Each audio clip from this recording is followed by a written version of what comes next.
am I good or ugly? What I am? I'm always confused.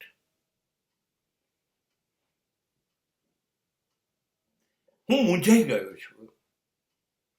જીવવાનું તો હવે છે જ, જેટલા શ્વાસ લઈને આવ્યો છું, અને એ શ્વાસ છેલ્લો ત્યાં સુધી રહેશે, ત્યાં સુધી જીવવું તો છે જ.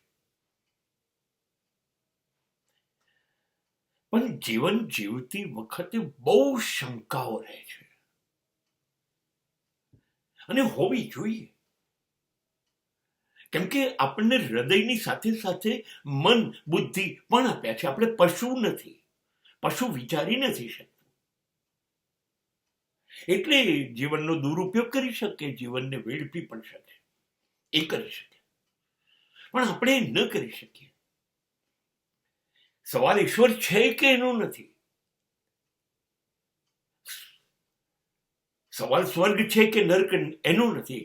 સવાલ પાપ છે, પુણ્ય છે, એનું નથી. સવાલ છે હું સજ્જન છું કે હું દુર્જન છું. હું શું છું? ભરોસાપાત્ર છું માનવજાત માટે, કે માનવજાત મારો ભરોસો ન કરી શકે? આ મારા મગજમાં કન્ફ્યુઝન છે.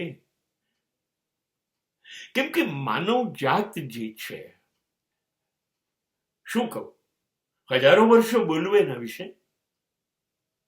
અનુભવ એનો આ પૃથ્વીનો અસ્તિત્વને સારો નથી માનવજાતનો. આંગળીના વેઢા ઉપર ગણાઈને એવા સજ્જનો માત્ર આ બ્રહ્માંડ, આ ધરતીએ જોયા છે. બાકીના બધા છે માણસ પણ જીવ્યા છે અને જીવી જાય છે પશુ યોનિમાં. અવર ફર્સ્ટ ચોઇસ છે પશુ યોનિમાં જીવવું, અને જતા રહ્યું. પશુ જેવું જ કરી રહ્યા છે. જન્મ લેવો, ખાવું, પીવું, સેક્સ એન્જોય કરવું, બાળકો પેદા કરવા, વર્ષો પસાર કરવા અને મૃત્યુ પામવું. આનાથી જુદું શું કરીએ છીએ? કશું નહીં. હા, તો પશુ યોનિથી જુદા પડવા શું કરવું જોઈએ? તો સારા ગુણ, સારા રસ્તો સ્વીકારીએ. સત્ય, ધર્મ, ન્યાય, નીતિ, પ્રેમ, નિસ્વાર્થપણું, સહજતા, સરળતા, આ સ્વીકારીએ. આ સ્વીકારીએ તો વી આર ગુડ. તો હું સજ્જનની વ્યાખ્યામાં સેટ. ઈશ્વર છે કે નહીં, પણ હું સજ્જન છું. સ્વર્ગ છે કે નહીં, પણ હું સજ્જન છું. મને સ્વર્ગ મળશે કે નહીં મળે, મોક્ષ મળશે, નહીં, એ બધી મારી જરૂરિયાત નથી. હું અહીંયા જીવતે જીવ જો આ બધા મારા ગુણ સાથે જીવું છું તો મારું સ્વર્ગ અહીંયા જ છે. અને હું મરી જઈશ ત્યારે હું સારા ગુણ સાથે મારું શરીર ખોઈ દઈશ, માટે મોક્ષ છે. પણ માનવ જાત ભરોસાવાળી નથી. Not reliable. આપણો ભરોસો આપણે પોતે જ નથી કરતા, તો કુદરત કેવી રીતે કરશે? અભી બોલા અભી ફોક. આપણી વાણી જુદી, આપણું વર્તન જુદું, આપણા વિચાર જુદા. તો કેવી રીતે માનું કે હું સજ્જન છું? આ બધા ગુણનું હું જન્મ્યો ત્યાંથી છેલ્લા શ્વાસ સુધી પાલન કરીશ. આ સિવાય હું જીવનને અંદર કોઈ પણ નબળી બાજુની તરફ દોરીશ નહીં. આ વાતનો મને વિશ્વાસ છે કે હું સદગુણોથી જ જીવીશ. છે ભરોસો? નહીં. આ ક્યારેય નહીં બની શકે. માનવ જાતમાં બન્યું નથી. હા, થોડાક લોકો છે, અને એ ધરતી ઉપર ઈશ્વર જ બનીને ગયા હતા. એ જીસસ હોય, બુદ્ધ હોય, મહાવીર હોય, એ ધરતી ઉપર ઈશ્વર બની ગયા હતા. અને પહેલા દિવસથી છેલ્લા સુધી આ સિવાય એ જીવ્યા નહીં. અને એમણે સલાહ પણ આમાં આપી. પણ માનવજાત આ નથી કરી શકતી, આ નથી કરી શકતી. અને હું મારી વાત કરું, હું વચન આપું તો પાવીશ, પાડવાનો તો છું નહીં. સ્વભાવથી જ આપણે દગાબાજ છીએ, અપ્રમાણિક છીએ.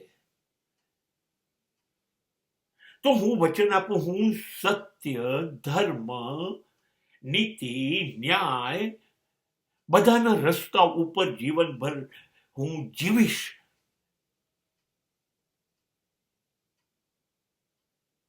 તું આ બોલ્યો એ વાતમાં તને ભરોસો છે? પછી પાવવાની વાત કર. નહીં પાવી શકીએ આપણે અભી બોલા અભી ફોક. આપણે જૂઠું જ બોલીશું, અસત્ય બોલીશું. આપણે અન્યાયના માર્ગે જઈશું, અનીતિના માર્ગે જઈશું, અધર્મના માર્ગે જઈશું. આપણે છેતરપિંડી કરીશું, આપણે સ્વાર્થી બનીશું. આપણે આ જ કરીશું. માનવનો સ્વભાવ નથી ને.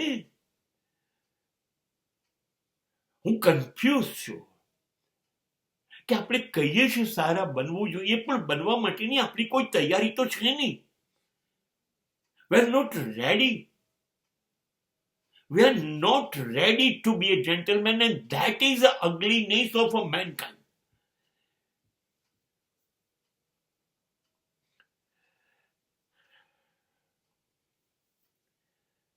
આપણે પવિત્ર બની શકીએ એમ નથી, સજ્જન બની શકીએ એમ નથી. બસ ઉકરડા પાસેનું ભૂંડ જ્યારે હું જોઉં છું, ત્યારે મારું કન્ફ્યુઝન દૂર થઈ જાય છે. હું આ જ છું. હું ભૂંડ તરીકે જીવવા મરવા આવ્યો છું. નહીં, મારી તમામ શક્યતાઓ અને સંભાવનાઓ ડૂબી જશે મારા છેલ્લા શ્વાસ સાથે. અને ત્યાં સુધી હું અગલી બન્યો હોઈશ. અને ઈશ્વરને ગમે એવો બનીને નહીં જો. આ નરી વાસ્તવિકતા છે. આ કબૂલ કરીશ તો કદાચ મેં સાચું કહ્યું છે. માટે ઈશ્વર મને માફ નહીં કરે, સજા કરશે. જા ફરીથી જા, જા ફરીથી જા, જા ફરીથી જા. બસ જન્મો જન્મ મોકલશે અને દર વખતે મરીશ અને ઈશ્વરનો વિશ્વાસ તોડીશ.